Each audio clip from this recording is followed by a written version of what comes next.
വേണം. Astronomy, Indian അസ്ട്രോണമിയുടെ അതൊരു ചെടിയാണെങ്കിൽ അതിലത്തെ ഒരു ചെറിയൊരു ശാഖയോ ഒരു പൂവോ മാത്രമാണ് ഫലം പറയുന്ന ജ്യോതിഷം. പക്ഷെ നമ്മൾ ആ പൂവ് നോക്കിക്കൊണ്ടിരിക്കുകയാണ്. അതെ അതെ അതെ. അതിൽ വേറെയും പുഷ്പങ്ങളുണ്ട്, വേറെയും ശാഖകളുണ്ട്, വേറെയും ഇലകളുണ്ട്. ഇത് കടൽ പോലെയാണ്. ജ്യോതിശാസ്ത്രത്തിന്, ഈ മഹാശാസ്ത്രത്തിന് ജാതകം, നിമിത്തം, മുഹൂർത്തം, ഗണിതം എന്നൊക്കെ പറഞ്ഞിട്ടുള്ള വിഭാഗങ്ങളുണ്ട്. അത് അസ്ട്രോളജിയുടെ വലിയൊരു ഭാഗമാണ്. അതിൽ ഗണിതത്തിലാണ് സകല ക്രിയകളും. ഈ മുഹൂർത്തം ആ കാലത്തിൻ്റെ ഏറ്റവും നല്ല സമയങ്ങളെ വേർതിരിച്ചറിയുന്ന രീതി ഈ ഗണിതം ഉപയോഗിച്ചിട്ട്.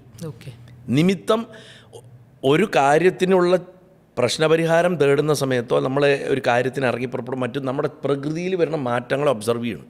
എന്നിട്ട് അതിനനുസരിച്ചിട്ട് ഈ പോണത് അനുകൂലമാണോ പ്രതികൂലമാണോ എന്ന് പറയാല.